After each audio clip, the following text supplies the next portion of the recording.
Bob, go ahead. Bob Hawkers, Fox Sports. I don't know where to start, but do you know how many times you're actually off track today? Can you believe you won? And do you think this is a good omen for tomorrow? I'd like to think that I finally figured out how to do the kink after 45 tries. Is that right today? But I don't know. We'll wait till after tomorrow to answer that question. I don't know. Just, pretty good day for us. We had a decent car.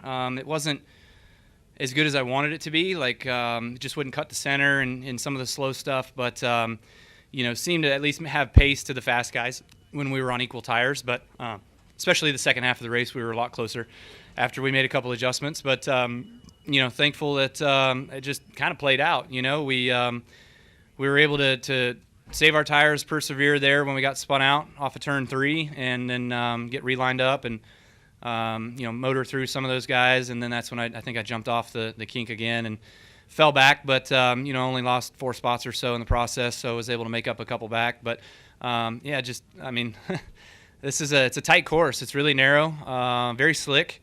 When you come here and run earlier last week, cooler temperatures, yesterday cooler temperatures, today was hot, tomorrow's going to be hot. So the pace and everything that you've learned for your marks and what you do is all got to be slowed down and backed up for for the slickness that the track gets with temp. Was it a vision thing on the cut car? Did you follow somebody who had just gone through and kicked up a lot of dirt? Yeah, so no, it wasn't a vision thing. I saw I think it was 51, one of those guys dip off, and I actually rolled out of the gas and checked up for the corner, but that's a corner where you have to brake for it, and I don't think I ever used the brake, so I got into the corner way faster, even though I lifted earlier for it, and just overshot the corner and just got off track, off line, and into the wall. So I hate it that I wrecked a really good car. The car was fast. I think Ben was trying to save my feelings there and tell me that the next car is really good as well too. So nothing to worry about there. Just put it all back, I said, and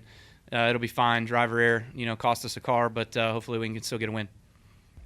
All right, Dave. Dave Coleman, Milwaukee Journal Sentinel. Kyle, I think 7th or something on that last restart. You had fresh tires. I assume you knew that the guys up front didn't. What was your mindset? Where did you think you were going to pick them off, and how fast did you feel like you were catching up to them? The second to last restart was more hairy, just with everything stacking up on the front stretch there and guys getting into it and tearing up the front and rear of their cars. And then there was somebody got spun out between 2 and 3 there, caused the yellow. So I think it was actually kind of a blessing for us where we were able to pick off 3, 4, whatever spots it was, and then the caution came out, another reset, and go after them all again, get another restart, get on the inside, getting into 1, and picked off a couple there, and then was just trying to bide my time and get by the 16. He was blocking me really bad, and just knew that I had better tires than him. I thought he did a little much to try to hold me off, but whatever floats your boat, I guess. And he was able to. I can't remember who he passed. Was it the 20, I believe, for the lead? No, the 9 for the lead. And I was on his outside going into the carousel, and I was like, I know this ain't the right thing to do. So I was just like, go ahead, I'll get you on the next one, and just tried to set him up that way. And knew that we had a better car, better tires to drive away. Go ahead. Nick Evan from Speed Sports. You mentioned that the off that you had right before the end of the first stage going out of turn 3. Thankfully, that was kind of toward the end of the stage where it could have been maybe a little more costly. How much patience did you feel like you had to exercise today with a couple of little adversity situations that you faced today? Yeah, this track is really narrow. So when you get on a restart and guys are too wide, well, the only way to pass them is make it 3 wide. And when you make it 3 wide going into a turn, that essentially, the racetrack is 3 car widths wide, so inside, middle, outside, everybody's got to maintain their groove that they're going to be in. And coming out of 3 there, the 8 car was in the middle, and then I think he was going to get checked up by the car in front of him, so he ducked low, but I was already kind of on the inside of him, so I ducked low, and the 7 was already on the inside of me a little bit, so just kind of a chain reaction type deal there where I got spun out. But it's just a product of stock cars and full-bodied and full contact. All right, Steve. Steve McGargy, Associated Press. I'm just wondering, are you going into Atlanta thinking this might be your last Xfinity Series race? And if so, just the possibility of maybe going 5 for 5 this season, what would that mean to you, particularly if it does end up being it? Yeah, I mean, since we're this close, we might as well go 5 for 5. That would certainly be nice. That would be special. So, thanks to Chris Gale, Joe, Coy, everybody that's worked on my stuff this year and has gotten us to this point. It's been really, really cool. So, didn't really come up here expecting to win, just wanted to learn a track. But when you're in position there towards the end of the race, your mindset definitely changes and you get into the groove of what you got to do. So, that was good for today. But, yeah, going into next week at Atlanta, as far as I understand it, it's going to be my last Xfinity Series race. So, we'll give everything we got. Hopefully it's a good one for us. We should start up near the front, I think, because of the qualifying mathematics, Bob. That should put us better or close to the front, and we could have a good race down there. All right, we'll go back to Dave. In the NASCAR history here, no one has won more than one race. What do you think about your chances of being the first guy to do that?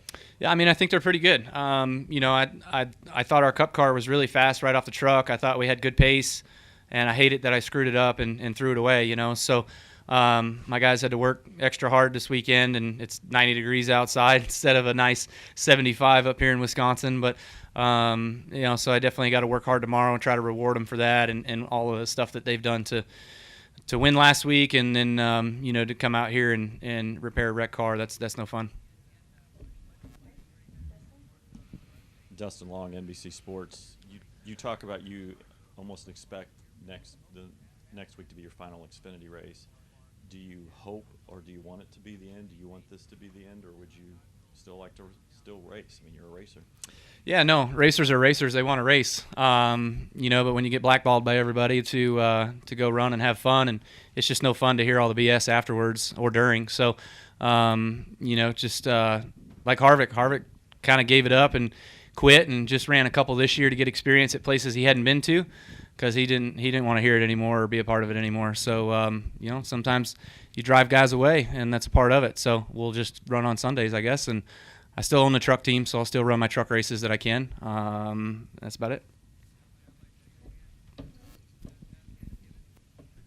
Truex said you gave him hope last week after beating Hendrick, and he was just, he says that they are indeed beatable.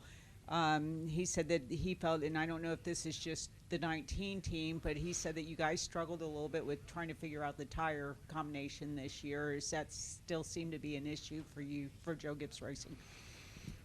Yeah, I mean, it kind of started somewhat last year for us. I felt like for the 18 and 19, so that was definitely something that we were kind of struggling to get the feel of and figure out.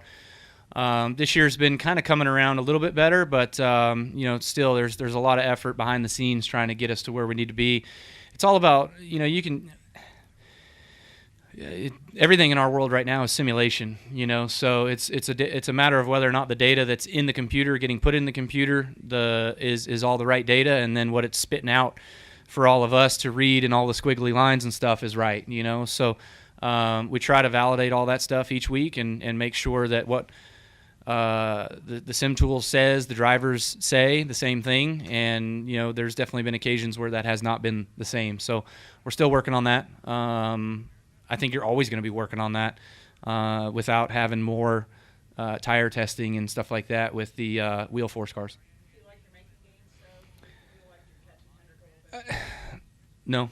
I say that because Nashville was terrible, right? Pocono's a really good place for us. We've been fast at Pocono for the last few years. We have a really good baseline for that place. So we came there as close as we possibly could to being as good as what we expected them to be, and we were even with them. So that just goes to show you we can get there if we can figure out how to.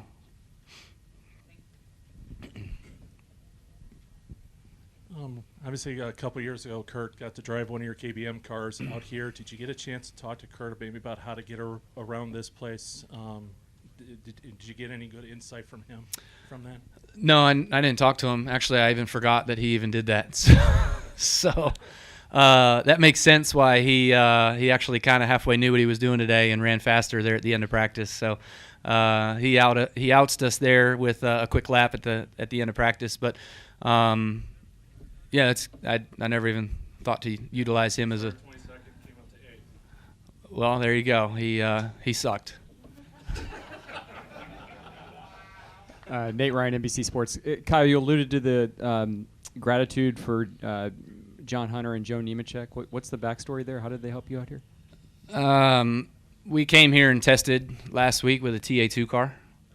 And so I just was able to get laps. They built a TA2 car, and we ran it at COTA, got laps there, felt like it was really useful. I was able to come up here and test and get some laps as well too. And they thought about coming up here and racing it, but then something happened scheduling wise, so they didn't come. But yeah. Did you ask to come up, or did they just say, "Hey, we're going up"? No, when we did COTA, we were just kind of looking at the calendars and the schedule and trying to figure out if coming up here would be a viable option. And turns out it was. There was a open track day, whatever type club thing, and we were able to bring the TA2 car to run up here with them. I'm sure that'll be more rules if you're going to write that then there's going to be no TA2 testing for Cup drivers. Wait for that to happen. You have to run that race then, right? Well, when you blow up or have an engine problem and you can't buy one in order to come back up here, well, then what do you do? All right. All right. Kyle, congratulations on your win, and best of luck tomorrow. Thanks.